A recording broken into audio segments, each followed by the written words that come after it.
You are looking at the terminal state of a system, and what you see is not fire. It is absolute unyielding ice. Right. It's totally frozen. Exactly.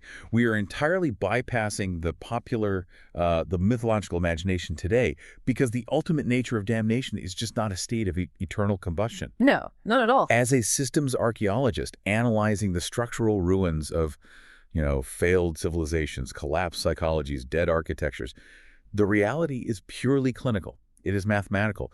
Hell does not freeze over because it runs out of punishment. It freezes because punishment, when completely decoupled from transformation, eventually and inevitably becomes structure without motion.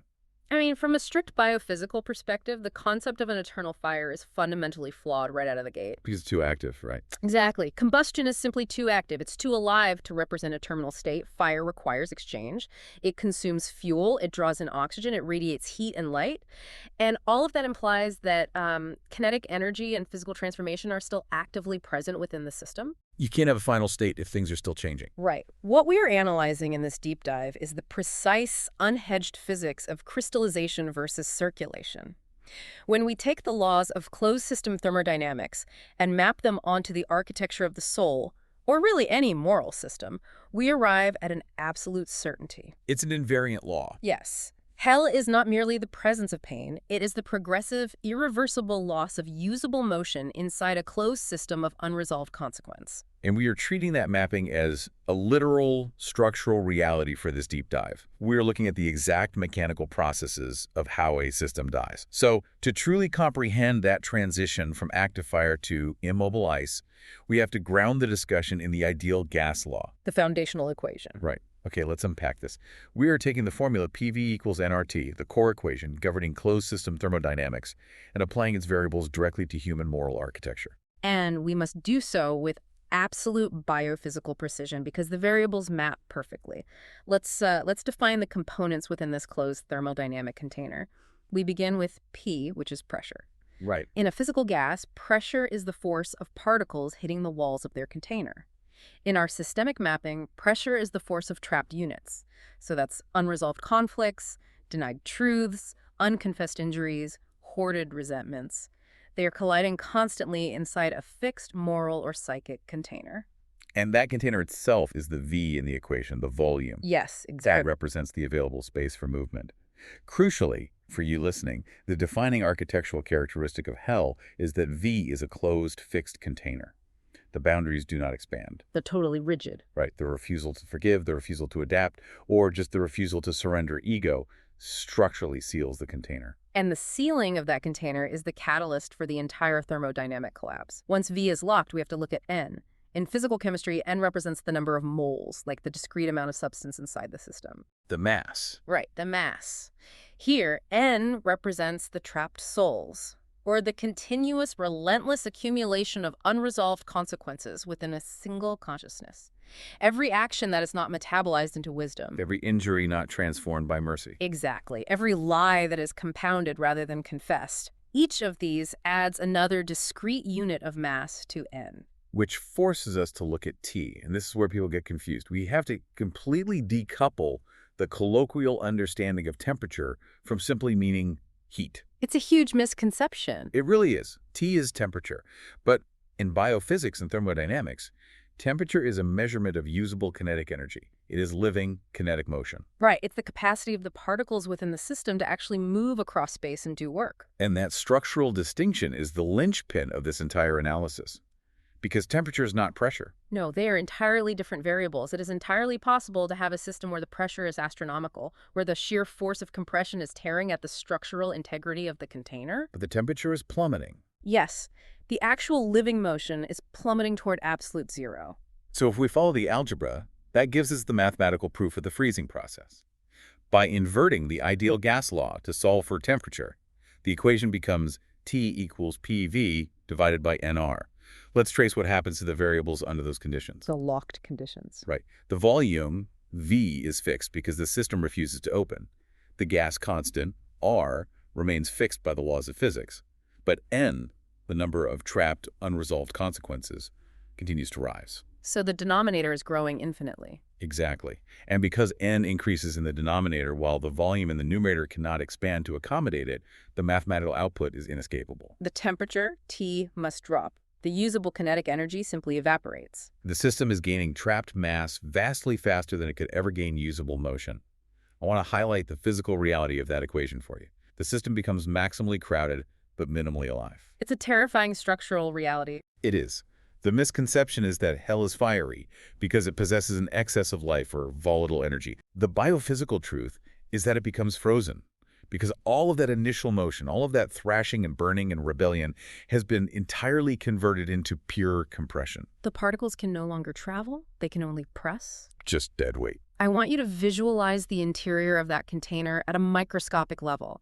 You have a continuously increasing volume of unresolved trauma or consequence forced into the exact same spatial dimensions. With nowhere to go. Because the system is closed, there is no release valve. Because there is no metabolism or grace, there is no mechanism to transform the mass into something lighter.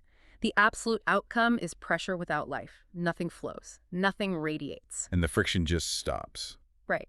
The friction that initially caused the heat eventually ceases entirely because movement itself has ceased. Understanding that structural lock forces us to remap the entire timeline of damnation. We are not looking at a static environment here. No, it's a progression. We are tracking a progressive phase transition of a closed thermodynamic system. It doesn't just start at absolute zero. It follows a rigorous phase change sequence, beginning with what we can classify as steam hell. Let's talk about that phase. So this is the immediate aftermath of the system being sealed. It is a phase of chaotic expansion, volatility, and eruption. The boundary has just locked, and the trapped entities, the unresolved conflicts, are reacting with erratic, expansive rage. He's trying to break out. Exactly, attempting to push past the newly formed walls. But the walls are absolute. The boundary holds, and the kinetic energy of that expansion bounces back into the center of the system. And that reflection of energy transitions the system directly into fire hell. The combustion phase. Fire hell is characterized by violent collision, active punishment, reaction, and intense systemic friction. The particles are moving at high velocity, smashing into the rigid walls and into each other. It's chaos. Total chaos. The subjective experience is a high degree of suffering, but from a biophysical standpoint, it is suffering accompanied by kinetic energy. They are still fighting the enclosure. They still have energy to spend. Yes. However, because the system is closed, this energetic output cannot be sustained indefinitely without a fresh source of outside fuel. The friction eventually exhausts the free space between the particles. And the exhaustion of space brings us to pressure hell. The transition here is marked by confinement and sheer density. The microvoids between the units of consequence are entirely eliminated. They're packed tight. The density of the accumulated mass eliminates the physical space required for acceleration.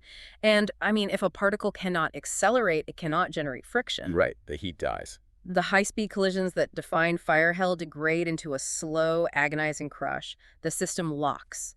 And this specific locking point is the threshold of ice hell. Here's where it gets really interesting. The structure crystallizes. The pattern of consequence becomes fixed. There is zero transformation left in the system. The mass is perfectly rigid.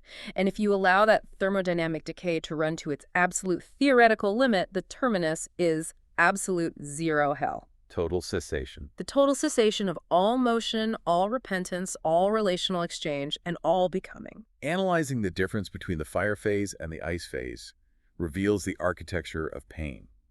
Fire is suffering with motion. You are burning, you are raging, you are panicking, which means energy is still being spent. You're fighting it. You are still actively trying to escape the condition, which implies a belief that escape is geometrically possible. Ice is suffering after motion has failed. It is an entirely different structural paradigm. Completely different. In the fiery phase, there is still enough separation, enough physical distance between the self and the consequence for the self to rebel against it. The psychological translation of this thermodynamic process is chillingly precise. During the steam and fire phases, the subject remains in active rebellion. The consciousness cries out, "I am in pain." That phrasing is so important. It really is. Notice the grammar of that state. There is an I, there is the pain, and there is a thermodynamic friction between the two. The pain is an external event acting upon the system. But then the threshold is crossed. Yes. As the system crosses the threshold into the frozen phase, that spatial separation collapses entirely. The consciousness no longer says, I am in pain. It says, I have become the architecture of pain. The pain ceases to be an event. It crystallizes into identity. The pain freezes into the personality, the reflex, and the doctrine of the system. The terminal state is absolute rigidity. The sin, the trauma, the unresolved consequence. It doesn't just hurt you anymore. Because you are it. Right. You no longer experience the consequence as a separate phenomenon. You are the consequence in stable structural form. Fire is the scream. Ice is the doctrine. Fire is the system still moving, still attempting to justify itself, still desperately trying to flee the reality of its enclosure. And ice is the permanence. Ice is the sin crystallized into total structural immobility. This is why the concept of hell freezing over is not some, bizarre anomaly or subversion of expectations. It is the only mathematically possible terminus for a closed system that structurally refuses transformation. The Greek term for that transformation is metanoia, the fundamental change of mind, the turning around, the structural reopening of the system. Without metanoia, the container remains sealed and continues to rise, and absolute zero is a systemic guarantee. Taking this out of the purely personal or psychological realm, we have to view this through the lens of systems archaeology. We are searching for cross-domain invariance, and the thermodynamic collapse we just mapped is not abstract theology. No, it's physics. The master structure of reality. If we consult the Stanford Encyclopedia of Philosophy's analysis of Heraclitus, we find the ancient articulation of this structure in the concept of the logos. The logos, right. Modern vernacular frequently reduces the logos to simply meaning word or rational discourse. But in its original robust structural sense, the logos is the underlying ordering principle that holds together change and intelligibility. It is the invariant grammar of reality. The logos dictates the invariant laws by which energy, information, and relation either successfully circulate to generate form or collapse into obstruction and entropy. It forms the ultimate binary of systemic health. Let's define that binary. We can define this master structure using the biophysics we've established. Heaven is the logos unobstructed. It is the state where energy passes through the system and becomes form without generating toxic waste. And hell is the inverse. Hell is the logos obstructed. It is the state where energy is enclosed, repeatedly looped, pressurized, and ultimately frozen. And because it is a structural invariant, we can prove this exact law across virtually every complex discipline. The skeletal mechanics are identical whether we are looking at molecules, societies, or data. Let's apply this to macro-thermodynamics, specifically the Nobel-winning work of Ilya Prigogine. Prigogine's research on dissipative structures provides the definitive biophysical counterpart to the concept of unobstructed logos. It's a perfect match. It is. He demonstrated that non-equilibrium conditions, meaning systems that are open to their environment, actively taking in energy and releasing entropy, can spontaneously produce incredibly complex order. Because of the flow. Yes. Energy flows continuously through the system processes it, and that flow actually sustains a highly organized structure. That is the thermodynamic definition of heaven. It is an open, dissipative order where continuous flow is the mechanism of life. While hell is the closed system. The moment you cut a dissipative structure off from its flow, it suffers an inevitable, catastrophic buildup of entropy. The waste has nowhere to go. Exactly. Work is converted into unmanageable heat, the heat is trapped, the friction destroys the internal order, and the system collapses into frozen exhaustion. We see the identical binary in information theory and cybernetics. Gregory Bateson provided the foundational definition of information as a difference which makes a difference. A classic definition. If we apply our master structure to Bateson's cybernetic models, an unobstructed system heaven is a clear signal that makes the right difference at the right level of the system. The cybernetic feedback loop processes that clear signal, corrects the system's trajectory, and allows it to adapt, evolve, and thrive. Hell, in cybernetic terms, is pure noise. It's the double bind. Yes, the double bind. A double bind is a state of contradictory imperatives where the feedback loop becomes completely uncorrectable. The system continuously receives data, but the internal obstruction prevents it from processing that data into meaningful correction. It just loops and loops. The information becomes trapped within the architecture, repeating endlessly in a destructive, tight loop that continuously escalates internal pressure without ever producing adaptive motion. Translating that cybernetic failure into sociology yields a terrifyingly clear picture of institutional decay. When we analyze how human institutions freeze, the thermodynamics are identical. It's the same math. Consider the life cycle of a major corporate or political entity that encounters a fundamental contradiction. A massive scandal, a deep operational failure, a betrayal of its founding principles. In the immediate aftermath, the institution gets hot. The steam and fire phases. Precisely.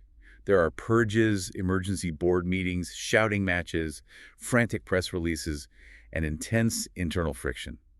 The institution is experiencing fire hell. It is burning with the energy of its own contradiction. It's actively reacting. If the institution actually possessed the internal metabolism to process the truth of its failure, if it opened the system to accountability, it could transition back to a dissipative structure. But if it lacks that metabolism, its singular reflex is to protect the container. It seals the boundary to prevent the loss of power. It closes the system. Without the metabolism of truth, the institution inevitably freezes. The lie that caused the initial scandal hardens into official policy. It crystallizes. The wound, the operational failure, becomes embedded in the corporate culture. The corrupt exception to the rule becomes the standard operating procedure. The dysfunction ceases to be perceived as a crisis. It is crystallized into how things are done. The new normal. Right. The people who initially fought the corruption are either expelled or they adapt to the frozen architecture. The institution ceases to be a dynamic organization and becomes a massive architecture of ice, completely incapable of adapting to reality. The exact same invariant law governs software engineering and concurrency models. Let's look at the digital realm. What represents heaven in a highly complex software architecture? It is straight-through execution. The system possesses clean ownership of data, minimal context switching, and low allocation overhead. No roadblocks. The primary intention of the code flows through the processor and the memory without encountering obstruction. The energy becomes form without waste. But software hell is defined by lock contention. It is a strictly closed system where multiple execution threads are fighting simultaneously for the exact same fixed resources. Creating pressure. Right. It results in resource starvation. It results in deadlock, where two threads freeze permanently because each holds a lock the other requires to proceed. Furthermore, a closed, obstructed architecture generates massive garbage collection debt.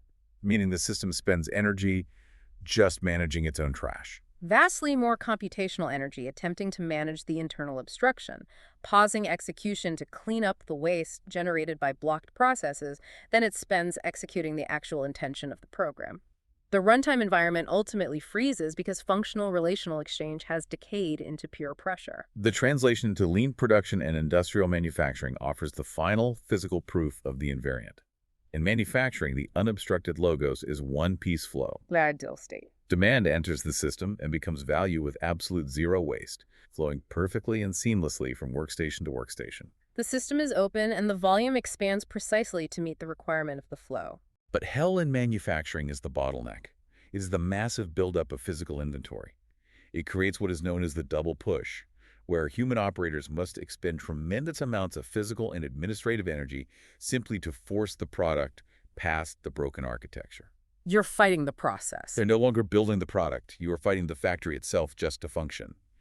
Whether we are analyzing a thermodynamic gas, a human psychology, a political institution, a CPU thread, or an assembly line, the law remains absolute. Logos obstructed becomes pressure.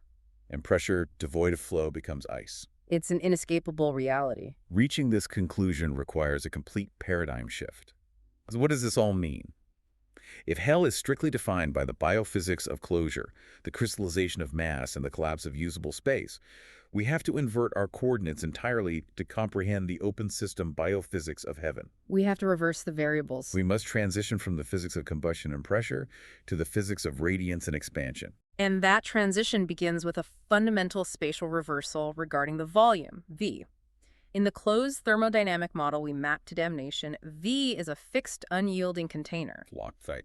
When N, the number of trapped consequences or entities, increases, the pressure rises uncontrollably until the system suffers a thermal freeze. But in the open, dissipative system of heaven, volume cannot be defined as a fixed container. In this architecture, V expands dynamically with relation. The volume is no longer a pre-existing constraint.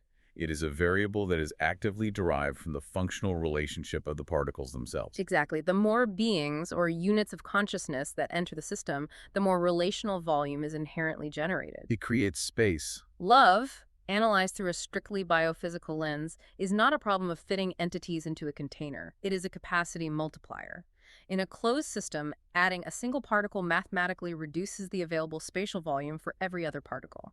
It creates instant competition for space. But in the open system, In an open relational system, the introduction of a new particle structurally generates new space. that spatial reversal forces us to analyze the deepest, most profound structural distinction in this entire framework, the definition of the other. Right, how we perceive another entity. In a frozen, closed system, because the container is sealed, the other is strictly and mathematically defined as pressure. The mere existence of another person, another perspective, or another need is experienced structurally as crowding. It's a threat.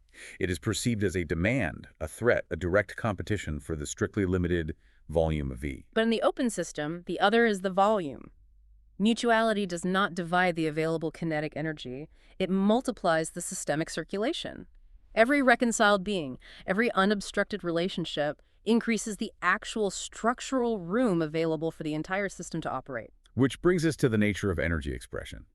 We established earlier that the closed system burns as fire because fire is the byproduct of friction. It is kinetic energy meeting intense, immovable resistance and degrading itself into destructive heat. But the open system does not heat up, it radiates. We're talking about the physics of light versus the physics of fire. And there are very different physics. Light is pure emission. It is energy released into absolute, unresisting openness. Heaven is an open, dissipative order where destructive pressure never needs to build because every movement, every intention has a completely unobstructed path of completion. The circuit of energy is perfect and unbroken.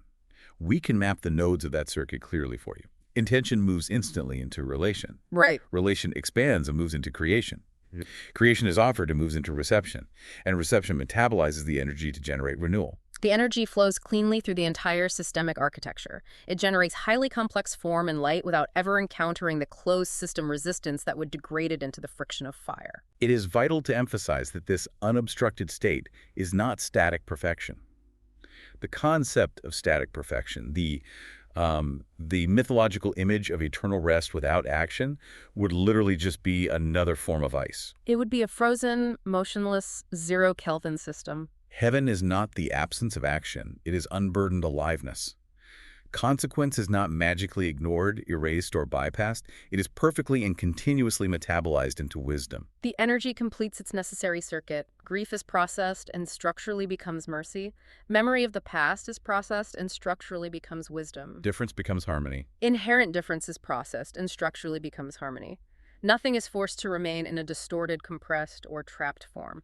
It is the state where energy achieves form without the generation of waste. It is transformation without systemic loss.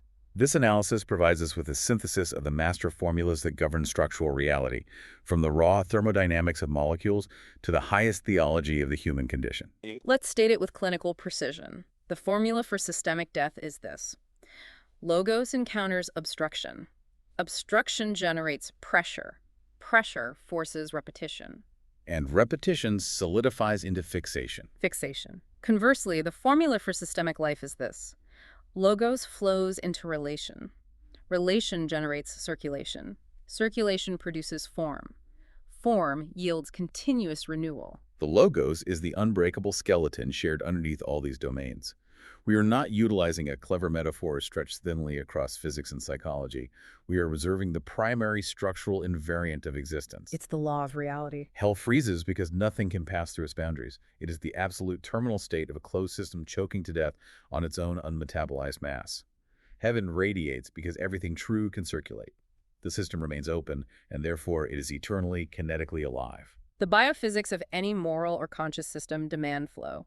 Without that flow, reaching absolute zero is not just a possibility, it is a mathematical guarantee. Which leaves you, the listener, with a final clinical query to ponder as we wrap up this deep dive.